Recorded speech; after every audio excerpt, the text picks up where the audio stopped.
అప్పుల బాధలు వెంటాడుతున్నాయా? అయితే 6 JVR వారి జాతిరత్నాలు ధరించండి. హలో అండి, అందరికీ నమస్కారం. నేను మీ కట్టా కార్తీక్. ప్రస్తుతం తెలుగు మీడియాలో ఏపీ క్యాడర్కి సంబంధించిన ఒక సీనియర్ ఐఏఎస్ అధికారి ఒక మహిళతో వివాహేతర సంబంధం పెట్టుకొని ఆ మహిళ ఇంకెవరితోనో సన్నిహితంగా ఉంటుంది అనేటువంటి ఒక అనుమానంతో కొట్టి చంపేసినటువంటి సంఘటన సంచలనంగా మారింది. నిజానికి అతను డ్యూటీ ఏమో ఆంధ్రప్రదేశ్లో, అతను వివాహేతర సంబంధం కొనసాగించేది హైదరాబాద్లో. గత 7-8 సంవత్సరాలుగా వాళ్ళ రిలేషన్ కొనసాగుతుందంట. ప్రస్తుతం ఆ మహిళని కొట్టి చంపింది హైదరాబాద్లోనే. ఆ మహిళతో ఈ మధ్య కాలంలో తరచూ గొడవ జరుగుతుందంట. ఆ గొడవలో భాగంగా మహిళ మీద చేయి చేసుకున్నాడంట. కొద్ది పెద్ద ఎత్తునే దాడి చేశాడంట. దాడిలో భాగంగా ఒక గోడకి గట్టిగా ఢీకొని తలకి బలమైన గాయమై రక్తస్రావమై ఇమీడియట్గా స్పాట్లోనే చనిపోయిందని తెలుస్తూ ఉంది. అయితే ఆ మహిళకి తీవ్రమైన గాయమైందని తెలుసుకున్నటువంటి వెంటనే హాస్పిటల్కి తరలించాడు. కానీ అప్పటికే మహిళ చనిపోయింది అని చెప్పేసి వైద్యులు ధృవీకరించారట. కాకపోతే ఆ మహిళ నేల మీద పడి దెబ్బ తగలటం వల్ల చనిపోయింది అన్నట్టుగా కేసును మార్చేశాడట. అంటే తను కొట్టడం వల్ల గాయమై చనిపోవటం కాదు, ఆ మహిళ తనంతటి ప్రమాద కొద్దీ కింద పడిపోయి బలంగా తల ఢీకొనటం వల్ల రక్తస్రావమై చనిపోయింది అన్న విషయాన్ని క్రియేట్ చేశాడట. ఆ బంధువులతో కూడా, ఆ మహిళకు సంబంధించినటువంటి బంధువులతో కూడా రాజీ కుదుర్చుకున్నాడట. తర్వాత ఏమీ తెలియనట్టు మళ్ళీ ఆంధ్రప్రదేశ్కి వెళ్ళి తన డ్యూటీ తను చేస్తున్నాడట. అతను చాలా కీలకమైన సీనియర్ ఐఏఎస్ అధికారి, సీనియర్ మోస్ట్ అధికారి. దాదాపు 50 ఏళ్ళకి పైగా వయసు ఉంటుందట. గతంలో వైసీపీ ప్రభుత్వం ఉన్నప్పుడు, జగన్మోహన్ రెడ్డి గారు ముఖ్యమంత్రిగా ఉన్నప్పుడు సీఎంఓలో కూడా పనిచేశాడట. తర్వాత ఒక డిపార్ట్మెంట్ హెడ్గా కూడా పనిచేశాడట. ప్రస్తుతం కూటమి ప్రభుత్వంలో కూడా ఒక డిపార్ట్మెంట్ హెడ్గా, ఒక కీలకమైనటువంటి సీనియర్ మోస్ట్ ఐఏఎస్ అధికారిగా చక్రం తిప్పే స్థాయిలోనే అతను ఉన్నాడంట. అలానే తన కేసులో కూడా చక్రం తిప్పుకోగలిగాడు. ఆ మహిళకు సంబంధించిన బంధువుల్ని మేనేజ్ చేసుకోగలిగాడు, హాస్పిటల్ని మేనేజ్ చేసుకోగలిగాడు. మొత్తానికి కేసు దాకా, పోలీసుల దాకా విషయం పోకుండా చేసుకోగలిగాడు. కానీ చేసిన నేరం ఆగలేదు, విషయం బయటకు వచ్చింది. ఇప్పుడు ఆ మహిళకు సంబంధించిన కుటుంబ సభ్యులు ఎవరైనా కంప్లైంట్ చేస్తారా చూడాలి. ఇప్పటికీ ఐఏఎస్ అధికారి పేరు మీడియాలో చెప్పట్లేదు. ఎందుకంటే ఐఏఎస్ అధికారి మీద కేసు పెట్టాలన్నా, చర్య తీసుకోవాలన్నా, అతని పేరు బయటికి లాగాలన్నా కానీ అతను డిఓపిటి రూల్స్లో ఉంటాడు, ఐఏఎస్ అధికారి కాబట్టి. ఖచ్చితంగా పోలీసులు కూడా కేసు నమోదు చేసినప్పుడు కేంద్రానికి సంబంధించి సమాచారం ఇచ్చిన తర్వాత వాళ్ళ పర్మిషన్ మేరకే అతని మీద ఫర్దర్ యాక్షన్ తీసుకోవాలి. ఆ బల్పే, ఆ కొమ్ములే ఈ తప్పు చేసేలా చేశాయి. వాళ్ళకి చట్ట ప్రకారం వచ్చిన హక్కులు చట్టాన్ని దుర్వినియోగం చేయడానికి వాడుకున్నాడు ఆయన. అసలు వివాహేతర సంబంధం పెట్టుకోవడమే ఒక తప్పు.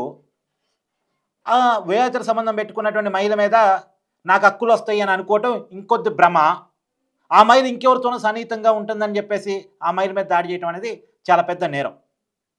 7-8 సంవత్సరాలుగా ఆ మహిళతో సంబంధం కొనసాగిస్తున్నాడట. వీకెండ్స్ హైదరాబాద్ వచ్చి పోతుంటాడట. చాలామంది ఐఏఎస్లు, ఐపీఎస్లు, రాజకీయ నాయకులు కూడా పేరుకి ఆంధ్రప్రదేశ్లో ఉంటారు, కానీ వీకెండ్స్ హైదరాబాదే వస్తుంటారు. కొంతమంది కుటుంబాల కోసం, కొంతమంది బిజినెస్ల కోసం, కొంతమంది ఇట్లాంటి పనుల కోసం. అతనే 7-8 సంవత్సరాలుగా పేరుకి ఆంధ్రాలో ఉద్యోగం, వీకెండ్స్ వచ్చి హైదరాబాదు ఈ మహిళతో వివాహేతర సంబంధం. అయితే ఈ మధ్య కాలంలో కొన్నాళ్ళ క్రితం ఆరోగ్యం బాగాలేక హాస్పిటల్లో అడ్మిట్ అయ్యాడట. చావు దాకా కూడా వెళ్ళాడట. ఆ సమయంలో ఈ మహిళ ఇంకెవరితోనో సన్నిహితంగా ఉంటుంది అన్న సమాచారం అతను తెలిసిందంట. నేను హాస్పిటల్లో అడ్మిట్ అయ్యి ఉన్న సమయంలో నా ఆరోగ్యం బాగాలేదు కాబట్టి నేను ఉంటానో ఊడతానో అని నువ్వు ఇంకెవరితోనో రిలేషన్ పెట్టుకుంటావా అని చెప్పేసి ఆ మహిళ మీద ఈ మధ్య కాలంలో తరచూ గొడవలు పడుతున్నాడట. ఆ గొడవలో భాగంగానే మాట పెరిగి చేయి చేసుకునే దాకా పోయి తీవ్రమైన దాడి చేస్తే, ఆ దాడిలో భాగంగా మహిళ బలంగా గోడకి ఢీకొనటం వల్ల పెద్ద దెబ్బతగిలి రక్తస్రావమై చనిపోయింది అనేటువంటిది అంతున్నటువంటి సమాచారం. ఇప్పటివరకు మీడియాలో వస్తున్న వార్తల ప్రకారం నేను ఈ విషయాలన్నీ చెప్తా ఉన్నాను. కానీ ఒక వాస్తవం ఏంటంటే ఇక్కడ మనం చర్చించుకోవాల్సింది, ఒక ఐఏఎస్ అధికారి అయి ఉండి ఒక 10 మందికి చెప్పే స్థాయిలో ఉండి ఒక 10 మందికి న్యాయం చేయాల్సిన పొజిషన్లో ఉండి ఇంత దారుణంగా ప్రవర్తించడం ఏంది? అంటే వివాహేతర సంబంధాలు అనేది తప్పు కాకు అనే స్థాయికి పోయాయి. ఇదో కామను, ఈ తప్పు కాదు అనేసుకునే స్థాయికి పోయాయి. మనం చూస్తున్నాం కదా, వైసీపీలో ఒక ఎమ్మెల్సీ ఇప్పుడు ఆయన సస్పెండ్ అయ్యి ఉన్నారు ఆ పార్టీ నుంచి. ఒక మహిళతో భార్యని పిల్లని వదిలేసి ఇష్టారాజ్యంగా తిరుగుతూ ఉన్నాడు.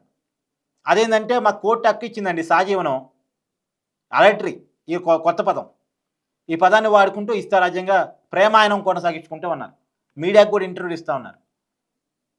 అంటే ఓపెన్గా వాళ్ళు చెప్పేసుకుంటున్నారు, మా ఇష్టం అండి, మా కోర్టు పర్మిషన్ ఉంది, మాకు 18 ఇయర్స్ అబోవ్ మేము, మాకు వాలంటరీ అవకాశం ఉంది, మా ఇద్దరికి ఇష్టమైనప్పుడు మీకేంటి? సరే మీ కుటుంబాల పరిస్థితి ఏంది స్వామి? మరి మీ ఇద్దరికి ఇష్టమైంది, మీ ఇద్దరి రీషన్ మీకు ఓకే, కానీ మీ కుటుంబాల పరిస్థితి ఏంది? ఆమెకో భర్త పిల్లలు ఉన్నారు, ఈయనకి భార్య పిల్లలు ఉన్నారు, ఈ భార్య పిల్లలు రోడ్డు మీద పడుతున్నారు, ఆ భర్త పిల్లలు వాళ్ళ పరిస్థితి అది. కానీ వీళ్ళిద్దరూ ప్రశాంతంగా హ్యాపీగా ఎంజాయ్గా గడుపుతూ ఉన్నారు. అంటే వేతర సంబంధాలు తప్ప ఉప్పు పక్కన పెట్టేస్తే ఇప్పుడు ఉన్నటువంటి పరిస్థితుల్లో తప్పు కాదు అనాలేమో కానీ, తప్పు కాదు అనే పరిస్థితులకు మనం నెట్టబడ్డామేమో కానీ, కానీ అంత మాత్రం కుటుంబాల చిత్రం కాకూడదుగా, కుటుంబాల ఆగం కాకూడదుగా. సరే వేతర సంబంధాలు పెట్టుకున్నారు, ఇప్పుడు ఐఏఎస్ అధికారి పెట్టుకున్నాడు, ఆ మహిళ మీద సర్వహక్కులు వస్తాయా? ఆ మహిళ ఎవరితో మాట్లాడాలి, ఎవరితో ఉండాలి, ఎంతవరకు ఉండాలి అంతా ఇతనే కంట్రోల్ చేస్తాడా? ఆ మహిళ పెళ్ళైన ఇతనితో వేతర సంబంధం పెట్టుకుందంటే ఇంకెవరితో పెట్టుకోదని గ్యారంటీ ఏంది? ఇంకెవరితో ఫ్రెండ్షిప్ చేయదని గ్యారంటీ ఏంది? ఇంకెవరితో సన్నిహితంగా ఉండదని గ్యారంటీ ఏంది? అసలు ఉండకూడదని చెప్పడానికి అసలు ఇతనెవరు? ఇతనికేం హక్కు ఉంది? పెళ్లి చేసుకున్న భార్య, ఇతను భర్త అయి ఉంటే కొంత నా భార్య నాతో మాత్రమే ఉండాలని అనుకుంటే ఒక అర్థం ఉంది. కానీ చేసుకున్న భార్య కాదు, పెట్టుకుందే వివాహితర సంబంధం. మళ్ళీ ఆ మహిళ మీద అన్ని హక్కులు నావే, నాతోనే మాట్లాడాలి, నాతోనే చాటింగ్ చేయాలి, నాతోనే ఉండాలి, కల్లో కూడా నేనే కల్లోకి రావాలి. ఏంటిది? అంటే ఎట్టి పోతుంది ఈ సమాజం. అంటే ఎవడో చిల్లరగాడు, వెల్లరగాడు, పెద్దగా మెచ్యూరిటీ లేనోడు చేసుంటే ఇంత డెప్త్గా మనం మాట్లాడుకోవాల్సిన అవసరం లేదు. ఒక సీనియర్ మోస్ట్ ఐఏఎస్ అధికారి, ఒక డిపార్ట్మెంట్ హెడ్గా పనిచేసేంత కెపాసిటీ ఉన్నటువంటి వ్యక్తి ఇలాంటి పనులు చేయటం ఏంటండి? దీన్ని ఎలా చూడాల్సిన పరిస్థితి కనపడుతుంది. ఇప్పుడు ఐఏఎస్ నిర్వాహకం మీద మీ అభిప్రాయాన్ని కామెంట్ రూపంలో తెలియజేయండి. మనం మామూలుగా ఐఏఎస్ ఐపీఎస్ రాజకీయ నాయకులు అంటే చెరత, వాళ్ళంతేలే, వాళ్ళ దుర్మార్గులు, మోసగాళ్ళు, కుట్రలు ఇవన్నీ మనం ఆలోచిస్తాం. కానీ ఐఏఎస్ ఐపీఎస్ అనగానే తెలియని రెస్పెక్ట్ వస్తుంది, మనకి తెలియని రెస్పెక్ట్ వస్తుంది. వాళ్ళు చాలా కష్టపడి చదువుకొని ఎదిగిన వాళ్ళు అని ఒక రెస్పెక్ట్ వస్తుంది. కానీ వాళ్ళు ఇలా చేస్తే వాట్ ఇస్ దిస్? మీ అభిప్రాయాన్ని కామెంట్ రూపంలో తెలియజేయండి. Thank you.